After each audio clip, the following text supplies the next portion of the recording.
Tu vois, j'ai rien préparé, je suis parti, j'ai mis enregistré là. Ouais. Ah, on est en plein test, 1, 2, 1, 2, 1, 2, 1, 2, 1, 2, 1, 2, voilà. C'est ça, c'est aussi ça. Je suis même pas installé, tu vois, je suis même pas assis. Voilà. Et c'est ça le podcast en France. Mais en bien 2019. sûr, voilà. C'est l'état de la France, c'est l'état du monde, c'est dégueulasse, c'est rapide. C'est ni fait ni à faire. Voilà. Bah, de toute façon, il fait trop chaud. Voilà, le podcast, il est ce qu'il est parce qu'il est à l'image d'un monde que je trouve dégueulasse. Ah, il y a plusieurs façons de dire dégueulasse. Alors, soit on attaque sur le D, dégueulasse. Sinon, tu peux faire traîner, dégueulasse. Et quand t'es énervé, tu sais, mais c'est vraiment dégueulasse. Le découpé. Le découpé, le fameux découpé. Et il y a le gueulet tout entier. C'est-à-dire accentuer toutes les voyelles. Toutes les syllabes. Dégueulasse! C'est un monde que je trouve dégueulasse! Ah, qui est un peu sardou, qui est un peu crié. Ah, mais alors j'y crois. J'y croyais. Moi, tu me l'as vendu. Ce monde est dégueulasse! Alors, il est tard, on est pressé, c'est ça? C'est ça, c'est qu'on n'a pas beaucoup de temps alors qu'on a plein de choses alors à faire. j'attaque tout. Alors déjà, bon, plutôt casting, on est plutôt casting, je suis gentil, il est méchant, on est plutôt casting. Ouais, d'accord, allez, ça c'est fait. Attends, une chanson, donne-moi une chanson. Georges Brassens, Brave Margot. Je la connais pas. Moi j'ai paniqué. Stairway to Heaven. Dung, dung, dung, dung, dung, dung, dung, dung, dung, dung. Point, point. Clément est un connard, le plus gros con des cons. Super. Il y a peut-être un ça y est, on peut lancer plus con que lui, mais on l'a pas ce vu. nouvel épisode. De Plutôt Caustique. Pas bon. C'est vrai que ça faisait longtemps qu'on s'était pas vu. Pourquoi? Parce que c'était principalement les vacances surtout. Et donc saison 2 épisode 5 que dire si ce n'est merci. Pardon. Voilà, c'est fini. Oui, alors merci de nous suivre. Désolé pour la pause, désolé. Et alors là, j'ai envie de te dire, Clément, cette pause, certains se sont agacés en silence. C'est vrai. Et certains ont décidé de le montrer. J'ai pas voulu te le dire, donc je te le dis là en direct. Ça a gueulé. Il y a un commentaire qui est apparu il y a quelques jours. Aïe. Et alors là, je crains le pire. Ah tu peux craindre le pire. Donc, Alberto Eric, 2 étoiles sur 5. Sympa par moment, pas régulier. Je me désabonne. Au revoir. On a perdu un mec. Et on peut pas... Mais on s'est jamais engagé, nous, à être réguliers. Déjà, c'est ce que j'ai envie de répondre à Alberto. De 2, Alberto, quand tu dis sympa par moment, ça veut dire quoi? C'est-à-dire qu'on est sympa quand on fait des épisodes et pas sympa quand on n'en fait pas? Ou alors que certains épisodes... Ce qui fait un peu sens. Oui, c'est... Genre on n'est pas là, ils disent ils font chier, tu vois. Et leur dernier épisode était ouf. Et alors non, peut-être qu'en fait, ils critiquaient plus la qualité globale, oui. À savoir on est des cons, et parfois c'est sympa. Alors Alberto, que tu m'écoutes pas, si t'es là encore, mais tu t'es désabonné. Plus. Mais si t'es là, je tiens à te dire que si t'as mis 2 étoiles sur 5 pour la qualité, c'est ce que ça vaut. Donc alors aucun problème. Je suis même un peu j'aurais descendu un petit peu. Moi j'aurais mis un peu moins. Mais si t'avais mis 2 étoiles sur 5 pour la régularité. Alors là, je trouve ça dégueulasse. Voilà, je te le dis, je te trouve ça dégueulasse. Parce que on ne peut pas, et ça me permet de rebondir sur quelque chose, on ne peut pas juger en étoiles. L'étoile, ce n'est que pour la qualité. Je vois par exemple beaucoup sur Amazon des gens qui mettent 5 étoiles à un disque juste parce qu'ils disent, on s'en fout de ce qu'il y a sur le disque, ils disent, il est bien arrivé. Sauf si on avait un podcast qui s'appelait l'hebdomadose. Ouais. Ou une fois par semaine. Une fois par semaine. Si c'est toutes les semaines, promis, c'est toutes les semaines. Et là qu'on le faisait pas. Si on le fait pas pendant une semaine, mettez-nous 2 étoiles. Voilà. Si on avait dit ça. Alberto, tu serais dans ton bon droit. Voilà. Mais après, tu nous écris que quelqu'un, si tu avant de ça, tu nous écris. Si tu dis non, j'ai vraiment 2 étoiles parce que je trouvais ça pourri et c'est pourri et pas régulier. En plus, pas régulier. Voilà. Après, si tu trouvais ça pourri, pourquoi voulais-tu que ce soit régulier? Et surtout, excuse-nous de vivre. Parce que qu'est-ce qu'on injecte, nous, dans ce podcast ? Nos expériences de vie. Alors, si on était là tout le temps dans ce petit studio, on n'aurait plus rien à raconter. C'est ça. Là, on est parti vivre, on est parti sur les routes avec Urbain, sur les chemins. Et là, Clément est parti 2 mois et je peux vous dire qu'il a des histoires. Bon, il n'a pas de sujet. Non, mais il aurait pu. Il a vécu. Et c'est important pour lui. Donc déjà, noter 2 étoiles, oui, mais que quand on veut. Et ça, vraiment, j'insiste sur les mecs d'Amazon. Ouais. Les mecs qui notent 5 je vois des 1 étoile sur un produit. Je me dis, donc, pourquoi ? Souvent, quand je veux m'acheter des petits objets, ce qui m'arrive Toi, souvent, tu t'intéresses vraiment à l'avis client ? Ah, les avis m'éclatent. Ça me fait vraiment rire. Mais est-ce que tu y crois ? Mais des fois, la note est pourrie. Et tu te dis pourquoi la note est pourrie. Et il y a des 1 étoile. Et c'est pas parce qu'ils ont testé le truc. Parce qu'ils ont pas reçu le paquet. Mais ça, c'est pas 1 étoile pour l'appareil à raclette. C'est 1 étoile pour le livreur. C'est 1 étoile pour... Donc ça, c'est pas juste. Ouais. Voilà. Je suis d'accord. Donne-moi un objet, je vais te lire des petits avis. Alors, j'aimerais qu'on aille voir sur Amazon un avis pour des couches seniors. Ça doit exister. C'est un bon point. Alors, j'arrive pas à trouver les avis. Nos couches adultes. J'arrive pas à trouver les avis. Alors, en tout cas, je suis tombé sur des couches adultes qui ont une super note. Sur 28 avis. En confort, 4,8. Rapport qualité-prix, 4,4. Absorbant, 4,1. Aïe. Il y a plus absorbant. Pour moi, c'est peut-être le critère principal d'une couche. Alors, Ariane, je te donne c'est un avis assez récent. Pour la couche taille LXL, 5 étoiles. Donc, Ariane. Du produit. Après une chirurgie. Je sens que je vais m'en vouloir de lire ça dès le début. Tu l'as vu ça y est, le doute qui est arrivé dans le studio d'un coup. Aïe. On part sur une séquence qui va être coupée au montage. Après une chirurgie, il n'est pas toujours facile de retrouver rapidement un contrôle parfait de ses fonctions intimes. Et avec les protections classiques pour hommes, marque connue, grande surface, l'étanchéité n'est pas toujours assurée. Ce qui peut poser de graves soucis d'autonomie, même dans les situations les plus simples du quotidien. Courses, séances de cinéma... Partout, elle n'a pas tout mis. Quant aux protections complètes destinées avant tout à la nuit, impossible de les utiliser discrètement sous un sous-vêtement de jour. Bien sûr. Ces sous-vêtements absorbants Depend Active Fit, à la fois étanches et fins, sont parfaits pour la journée et on ne les remarque absolument pas sous un pantalon. Il suffit de mettre un slip par-dessus. Voilà, Ariane porte des slips. On peut donc se permettre de ne pas arriver à temps aux toilettes. Donc... de se pisser dessus. Ça me fait pas rire, en fait. Je me dis, ça va m'arriver un jour, c'est sûr. Une question, cependant. Oui. Pourquoi, alors que le premier colis est arrivé dès le lendemain de la commande... on en arrive au problème livraison. Faut-il attendre 1 mois pour recevoir le suivant ? J'ai quand même passé 1 mois en flac. Même si le prix a baissé d'un quart, c'est ennuyeux quand on en a besoin au quotidien. Bien sûr.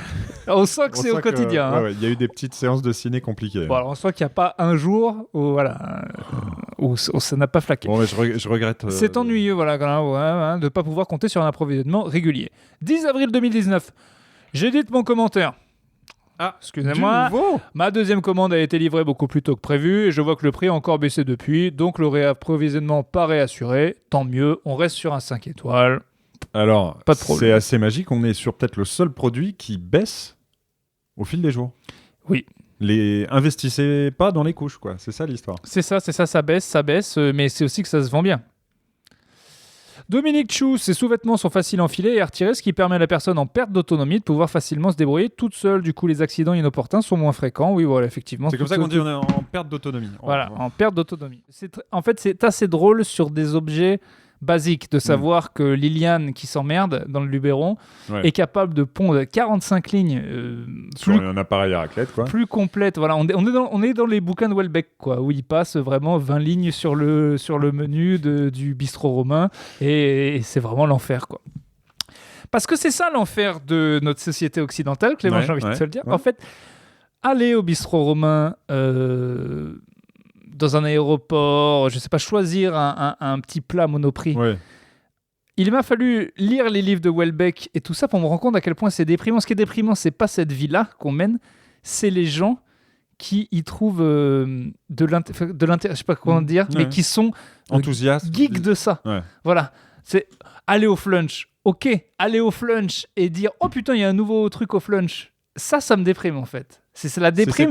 Ces petites passions. C'est ça, c'est la passion du ne pas voir en fait que la société soit. Voilà, on a fait des flunchs et des grandes surfaces pour que ce soit plus simple. D'accord. Mais il faut qu'on rigole de ça, faut pas qu'on prenne ça au premier degré. Genre c'est super, sinon ça me déprime moi, pas possible. Et en même temps, c'est peut-être une solution pour pas se foutre en l'air, tu vois, c'est de t'enthousiasmer parce qu'il y a un nouveau dessert dans le chariot des desserts du Buffalo, tu vois. Quand tu... et là, tu te tiens, la diligence des desserts, ils ont rajouté un éclair au café. Ah d'accord. Tu vois ça. Je vais pas me foutre en l'air ce soir. Ouais, j'en avais déjà parlé dans un podcast, mais c'était moi ce qui me déprime, c'est le vieux qui est à la caisse du Carrefour Market, qui discute avec la caissière sous-payée des tomates si elles sont mûres ou pas. Pensant déjà qu'elle en a quelque chose à foutre, qu'elle en sait quelque chose. Elle a un contrôle aussi là-dessus. Voilà, en fait, il croit qu'on est encore dans le monde d'avant, où cette personne allait chercher les tomates, s'intéresse à ce qu'elle fait, et non, c'est ça, le monde maintenant, c'est de la merde. Et soit on l'accepte, soit on va dans les petites épiceries, mais essayer de mélanger les deux, injecter de l'humain dans ce truc, dans cette machine, ça me déprime. Je suis d'accord. Faut pas. Voilà, faut voir où on est, et on fait pas la causette avec la fille du flunch sur l'approvisionnement de sa viande parce que elle en a rien à branler. Et cette viande est dégueulasse. Je suis d'accord avec toi, c'est un constat amer. C'est dur que tu fais de notre société, et en même temps un constat utile. Je terminerai peut-être ce segment par la lecture d'un commentaire de Saphir, le 15 septembre 2018, sur une raclette de douche. Tout ce qu'il y a de plus banal. Combien de lignes Ça donne une idée souvent. 4 lignes. Ah non, c'est pas assez. Alors, je te parle d'une raclette de douche eau de ménage, acier inoxydable. Plutôt un bel objet, assez profilé. Je vois pas de tout ce qu'on pourrait dire de mal. Et elle a l'air de faire exactement ce qu'elle a été designée pour faire, à savoir racler la douche. D'accord. Une étoile. Aïe! Une étoile. Ah bah, dis donc. Et alors là, j'aimerais bien savoir pourquoi. Comme il fallait s'y attendre. Je vous épargne les fautes d'orthographe. On n'est pas là pour shamer l'orthographe. On lui la fait pas. Alors, le titre. Du bricolos. Je comprends pas, mais il y a les points de suspension qui soulignent un certain énervement. C'est du jargon de mec d'Amazon, ça veut dire ni fait ni à faire. Et souvent fait par des Chinois. Voilà. je pense que c'est sous-entendu par Saphir. Comme il fallait s'y attendre, une fixation au mur ventouse sous vide qui ne tient pas ses promesses. Il fallait s'y attendre. Et se casse la figure toutes les 5 minutes. Évidemment. Même la raclette est montée de travers. Bref. Si tu mets pas le prix de ta raclette, t'auras pas une mauvaise raclette et puis c'est tout. Faut pas croire qu'à 2 € on peut faire des beaux objets, ça faut pas le croire. Conclusion. Bref. Une vulgaire raclette à poser par terre, comme tant d'autres. On sent que Saphir... Bring the big guns. Ouais, il a sorti les gros flingos. Ce que Kevin semble confirmer en disant finition brillante, mais la ventouse se détache régulièrement, même sur surface lisse. Attention, ce qui est renforcé par le témoignage de Dista, une étoile également, un produit de très faible qualité. La ventouse n'adhère pas du tout. De plus, la raquette était sale. Est-ce que ce ne sont pas des lanceurs d'alerte, je pense des lanceurs de raclette? On ne leur accorde pas assez d'importance dans le discours médiatique français. Bien sûr, mais ça c'est évident. De toute façon, c'est la minorité qui dirige maintenant. Alors évidemment, le peuple n'aime pas les raclettes, mais on va parler que de la raclette au bien top. Sûr, bien sûr. Alors, ce que j'aime beaucoup moi dans ces batailles de commentaires, c'est que souvent il y a un mec, un justicier du produit, qui est peut-être un mec qui travaille pour de la marque, qui dit j'ai cette raclette chez moi, j'en suis très satisfait. Ça j'adore. Il arrive. Mais alors, Philippe de Raclette Mag. Tu sais quoi? Je trouverais ça plus logique et ça m'emmerderait limite moins que ça vienne d'un mec qui bosse pour la marque, qu'un type vraiment lambda. Ah bah là on y serait dans ton truc. Ah oui, et vraiment il est là parce que c'est les mecs souvent ils sont choqués. Alors je ne comprends pas pourquoi tout le monde met une étoile. Moi je l'ai pas décollé une seule fois. Alors là c'est un mauvais procès qu'on fait à ce produit et là le mec il est dans son truc vraiment. Alors ça me déprime. Là, on est vraiment sur quelqu'un. Mais là, c'est vrai qu'il y a ce truc-là vraiment sur Amazon. Ils sont recréés. En fait, c'est des forums à l'ancienne. Ils sont recréés leur communauté, tu vois. Mais ils doivent se reconnaître de produit en produit. Hein. Et alors, moi, je te dis, j'ai essayé, ah oui, d'accord, Lucette 63, oui, mais vous êtes toujours là. Sur le vidéoprojecteur, elle a gueulé sur les câbles. Ouais. Vous, de toute façon, vous êtes une Téphalos. Vous défendez toujours Téphal. Alors que. Je sais pas s'ils se parlent. Faudrait voir. Moi, je pense qu'il y en a qui se reconnaissent. Ma question. Parce qu'il y a toujours du fond derrière la gaudriole. Vous êtes habitué. C'est un peu le liant de chaque épisode de Plutôt Caustique. C'est le fond derrière la gaudriole. Voilà, le fond derrière la gaudriole, c'est magnifique ça. Ouais, le fond derrière la gaudriole. Là, c'est pas mal. Je vais changer la description iTunes. Peut-être qu'on va se mettre ça en sous-titre. En vrai, il n'y a pas de plan que ça. En fait, j'avais rien à dire. Si j'en crois Roberto qui s'est barré... En fait, irrégulier par moment. Si, le fond, on le touche. Là, je me reconnais. Et là, je vous trouve un brin piquant. Non, ces gens... Ouais. Ils ont raison ou pas? Parce qu'en vrai, je vais les voir, ça me fait marrer. Mais c'est vrai que si plein de gens viennent te dire « Attention, c'est de la merde », en fait, je pense que très vite, je pourrais basculer dans ce... très vite. Un divorce. Une soirée mal passée. Un licenciement. Et je me dis, mais pourquoi j'irais pas donner mon avis sur un tapis de douche, tu vois, qui m'a pas empêché de glisser. Alors, tu vois, t'intentes un procès. Je pense que je pourrais tomber dans ce truc-là assez rapidement. C'est pareil, on a besoin de tous ces objets merdiques chez nous qui viennent de Chine parce qu'on n'est pas capable de se fabriquer nous-mêmes. Très bien, on en a besoin. Est-ce qu'on doit devenir des geeks de ça? Est-ce que c'est pas triste déjà de marchander, d'aller voir le meilleur prix Est-ce qu'une fois que tu as perdu 1 heure de ton temps à essayer de voir quel est le tapis de douche qui a le meilleur qualité-prix, est-ce qu'en fait tu n'as pas plus perdu ton temps sur cette heure et d'argent en fait que... Mais moi j'avoue que c'est un truc que je déteste faire, mais tu vois, je voulais juste m'acheter une cafetière.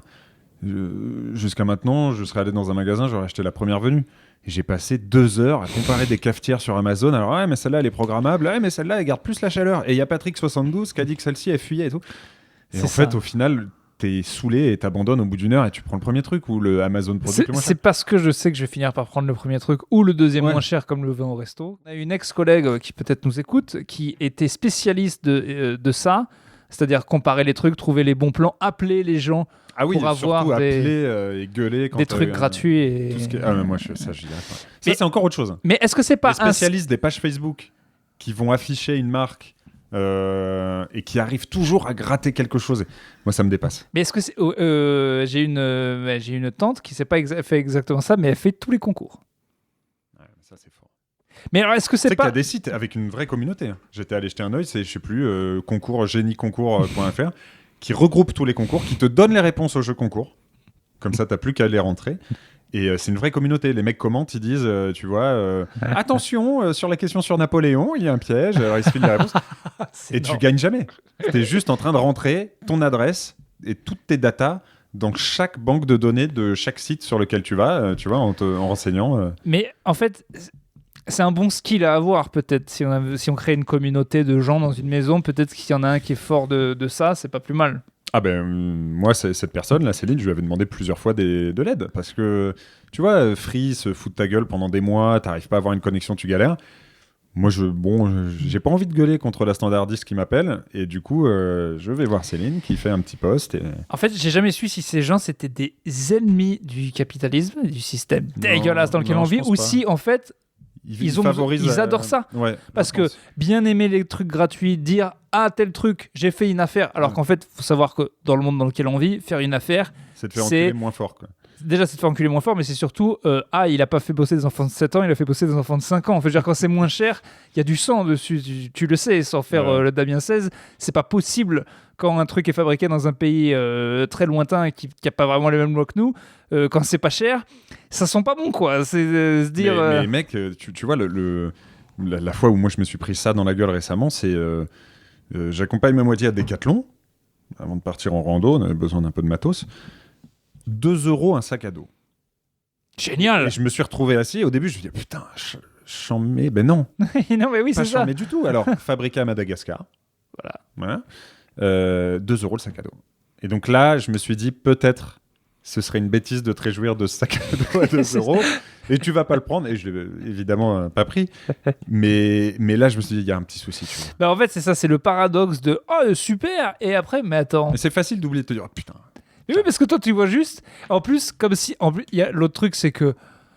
À part les filous qui gagnent les jeux concours, ou ceux qui arrivent à extorquer avec un bon numéro. Enfin, en harcelant les gens sur Facebook. T'es pas le seul, c'est marqué en énorme qu'il est à 2 €. Hein. Je veux dire, tu peux pas rentrer chez toi et faire personne l'avait eu. C'est bien niqué. Ouais, voilà, c'est un petit peu l'œil de lynx, quoi. Faut trouver les petits trucs, faut trouver les petites avenues. forcément... T'as rien spoté du tout. Voilà, c'était... Je sais pas. Je me questionne là-dessus. Je me questionne. J'ai plein de questions. Jusqu'à quelle heure? Oui, ça va, on a encore un petit peu de temps. Moi, je voulais... Alors, comme tu l'as vu, 3 semaines de vacances, j'ai vraiment noté plein de choses. Bien sûr. T'as bien fait. Tu vois, t'as pris beaucoup d'expérience. 3h35 du mat, il y a 6 jours. J'ai dû me réveiller dans la nuit. J'ai noté Cédric Villani. Ah oui, c'est vrai, notre candidat. Alors, je voudrais officiellement, sur bande, que ce soit dit, noté, enregistré, je voudrais qu'il soit dit que plutôt caustique, et j'espère que tu seras d'accord avec moi, s'engage aux côtés de Cédric Villani dans sa campagne à la mairie de Paris. On va gagner, mon Cédric. Cédric, on va tout faire. Pour ses discours, pour ses pas de danse. Pour ses pas de danse. Pour son style, pour ses discours, pour son regard coquin, pour sa vulgarisation des mathématiques, c'est important.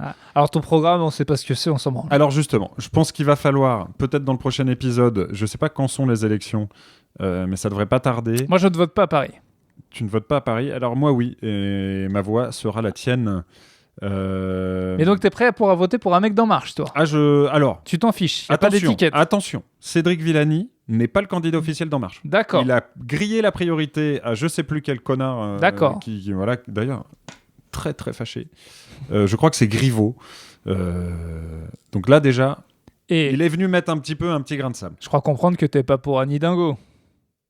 Non, on est en silence. Déjà, Hidalgo Gol. On n'est pas sûr qu'elle se représente. Hidalgo Gol, tu l'as vu ça? Et deuxièmement, Hidalgo Gol, je l'ai déjà vu. On a vu Anne Hidalgo, j'ai vu Hidalgo Gol et je sais plus un autre. C'est grave, Hidalgo Gol. Ouais, Hidalgo Gol, c'est très grave. Et bref, ce petit Cédric Villani, mais il peut, en plus, a 3 soutiens de poids. Urbain, plutôt caustique. Ouais. Clément, plutôt caustique. Ouais. Et Hugo Frey. Ah et d'accord. Et là on sent que les gens commencent à changer. Et pourquoi pas? Donc il faut qu'on lui trouve un slogan. Je vais peut-être lui dessiner un petit logo Villani. Il a l'araignée, tu vois, ça pourrait être sympa. J'ai son slogan. 1 + 1 = 11. Ensemble. Mais il faut faire le geste. Quoi? 1 + 1, les deux index que tu les colles. 2 1 se tombent. C'est Van Damme qui a dit ça un jour. Il a dit peut-être 1 + 1 = 2. Ouais. Mais peut-être 11. Et là, c'est beau. Et personne ne comprend ce qu'il veut dire, parce que personne ne veut comprendre ce que veut dire Van Damme. Mais ce qu'il veut dire, persuadé qu'il a toujours du fond. Ça veut dire que quand on s'associe, on est plus fort que la somme de nous deux. Ouais. Mais moi, je suis persuadé, on pourrait essayer de décrypter ces citations. Moi, en fait, quand les gens qui ne comprennent pas Van Damme, j'en ai déjà parlé aussi, pardon, je me redis, mais je me répète, mais pour moi, c'est eux qui sont bêtes.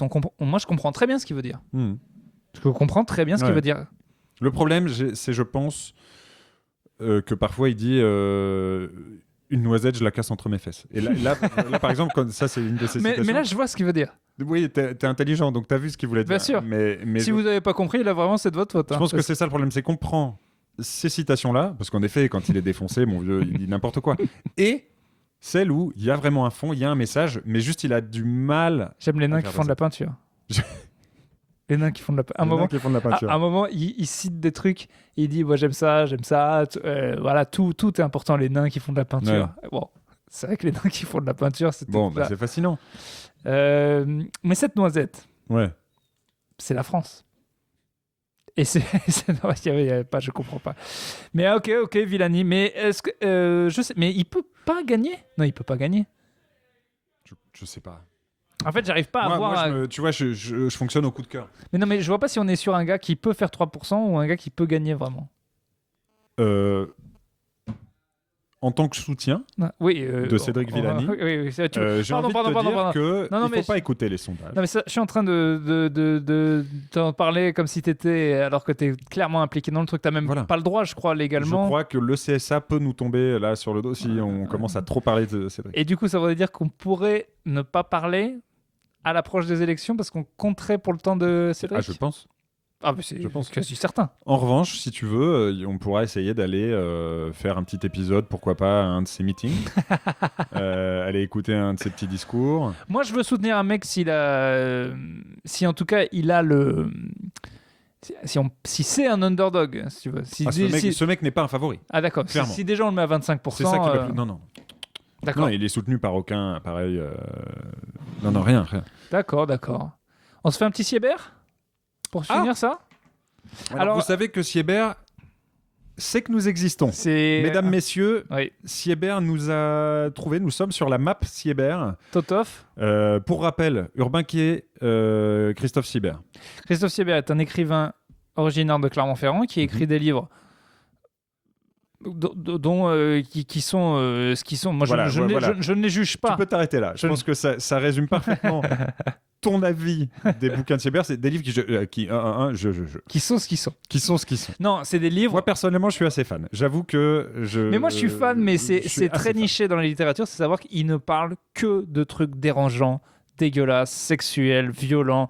C'est vraiment. Il fait du black metal. C'est ça. C'est de la littérature black metal. Toujours est-il qu'Urbain, passionné de ce bouquin, en a lu plusieurs extraits au fur et à mesure des épisodes, notamment de cette saison 2. Et une personne sur Twitter, @napidi, nous dit « Vite, la suite des aventures de Christophe Siebert ». Et là, qui vient mettre un petit cœur sur ce tweet? Christophe Siebert, auteur pour Au Diable Vauvert, excellent éditeur. Oui. Éditeur pour Média 1000. Christophe Siebert. @cons-8 Siebert. Alors moi je pense que c'est qu'on est là. C'est qu'on est là. Est-ce qu'il a tout vu? Je sais pas. Alors il y a un autre truc dont je voulais parler. Un auditeur célèbre du podcast, je ne savais pas qu'il était auditeur, Adrien Méniel, m'a écrit et a une théorie. C'est lequel des deux? Adrien, c'est le frère connu? Les deux sont connus. Julien, c'est le plus vieux qui fait Dans ton corps, et Adrien, celui qui avait un tatouage, c'est l'autre. Oui. D'accord. Julien, le plus vieux, qui fait les conseils Dans ton corps, et Adrien, c'est celui de Golden Moustache. Qui a un podcast avec Flaubert, Floodcast. Voilà. Floodcast, ouais. Un petit podcast qui vient de vendre 1500 billets pour le Bataclan. Et essayez d'aller leur faire un petit coup de pouce et d'écouter Floodcast. Oui, voilà. Il mériterait plus d'écoute. Il mériterait plus d'écoute, très clairement. En tout cas, il m'a écrit, il a une théorie assez fumeuse, assez intéressante. Fumeuse ou intéressante? Les deux. Ah, déjà entre ombre et lumière. Fumante. Ouais. Intéresseuse. Il pourrait, dans sa tête, et si le mec qui me faisait la blague du Bon Coin était Christophe Siebert qui se vengerait? Elle est plus fumeuse qu'intéressante. Pourquoi? Parce qu'il n'a pas ton numéro de téléphone, Christophe Siebert. Il l'a comme tout le monde. Il l'a chopé sur Instagram quand je l'avais comme un con. Tout le monde pouvait le choper. Ça peut être n'importe qui. Et en plus, il connaît des gens qui le connaissent. Je t'ai dit qu'on avait des amis en commun de Clermont. Donc... Possible. Je pense qu'il serait passé par un de tes potes. En tout cas, Christophe, si tu nous écoutes, c'est vraiment que de l'amour. Voilà, moi, Clément aime vraiment tes livres. Voilà, moi, je ne pense pas. Et je te le dis, j'ai peur de toi. Ton livre m'a terrifié. Donc vraiment, si on est dans la vengeance et tout ça, moi, je m'écrase. Je fais ce que tu veux. Je te suce. Aucun problème. J'ai peur. Tu me terrifies. Peut-être tu le suces dans la niche, dans la grotte. Je vais dans la grotte sanctuaire, je suce toi, je suce Anteros, je suce tout le monde. Mais vraiment, si on reste sur les blagues du Bon Coin, parce que vraiment, vu ce que tu écris dans tes bouquins, moi j'ai très peur de te rencontrer en vrai. Voilà, que ça soit dit. Et personne ne me terrifie comme toi. Donc vraiment, c'est que de l'amour. Alors que tu vois, voilà, moi je trouve que tes bouquins rentrent en phase, je me permets de te tutoyer, Chris, tes bouquins rentrent complètement dans la ligne édito de la musique que j'écoute, les films et les livres que j'ai pu déjà lire, et du coup, j'ai vraiment hâte d'entendre ce nouveau chapitre. On se le dit normal ou je refais la voix de con? J'avoue avoir une petite préférence pour la voix de con. Allez, 3103, musique. Elle est morte en enfonçant ses dents à la base de mon gland. Une douleur fulgurante, inédite m'a traversé et une importante quantité de sang s'est mise à couler. Elle? Je pense que c'est sa mère. Je sais plus où on en était. C'est un rêve? Je sais pas. Bon, vas-y, je t'interromps plus. J'ai pensé qu'elle m'avait émasculé. Voilà, il faudrait mieux. Je me suis détaché et j'ai passé quelques minutes à éponger la plaie et à me ressaisir. La blessure était spectaculaire, mais pas très profonde. C'est un animal, je crois. Ça va. Elle continuait à s'épancher. Je me suis masturbé devant sa tête. Au moins, c'est pas dans sa tête. Pour une fois, c'est pas mal. Ouais.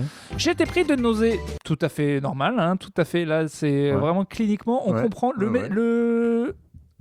Le livre est là-dessus assez juste. Voilà. Physiquement, on est sur quelque chose de crédible. Ma main dégoulinait de sang et chaque va-et-vient, je le projetais en gouttelettes sur le corps de ma mère. Tu vois que c'était sa mère. Sur le lit et sur moi. Il doit me détester parce que en plus je tue son livre. Il n'a pas cette voix-là en plus. J'avais des bouffées de chaleur et des absences. À chaque contact entre ma main et la plaie, à chaque seconde, un voile noir embrumait ma vision et je ne sentais plus rien. Un coup sourd succédait à cet évanouissement. Mon cœur s'emballait et tout redevenait net et clair. Ma respiration se calait là-dessus. Ma bouche était sèche, je ne voyais rien d'autre que les gouttes de sang qui s'accumulaient sur le lit et composaient un tableau abstrait et renouvelé. J'ai senti monter l'orgasme, j'ai crié, j'ai eu peur de m'arracher la bite. C'est tout à fait normal, encore une fois.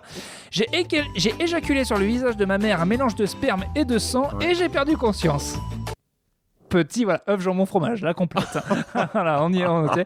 Quand je suis revenu à moi, vous voyez ce moment où peut-être vous faites l'amour de manière consensuelle, mais peut-être vous êtes allé un peu cru, et puis juste au moment après la jouissance, vous dites oh là là, qu'est-ce que j'ai fait ? Ce sentiment de honte qui peut arriver après une masturbation. Eh bien, Christophe. Ou un rapport avec une personne qu'on n'aimait pas tant que ça.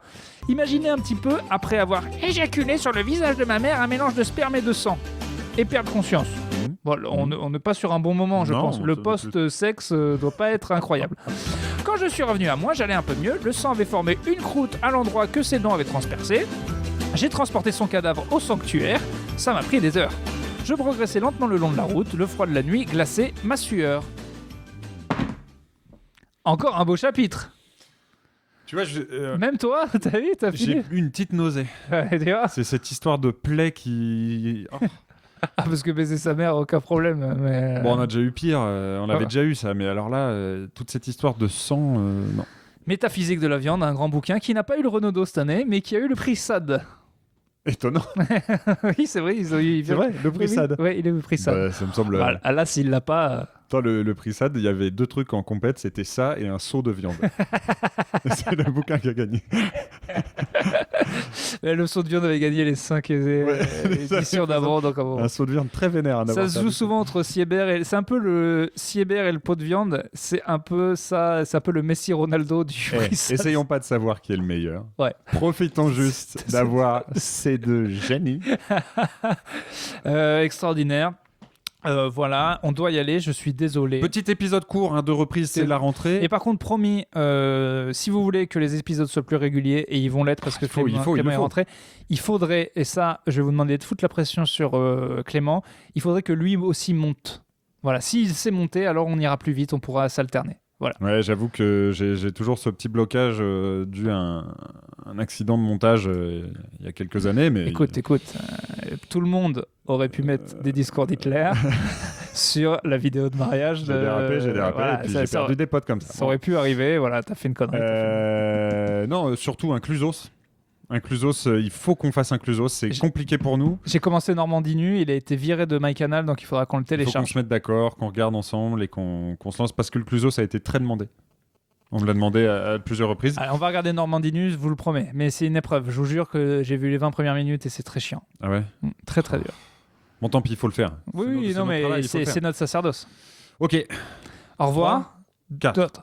Plutôt caustique, on est plutôt caustique. Je suis gentil, méchant, on est plutôt caustique. Désolé de pas être régulier, promis, on va s'améliorer.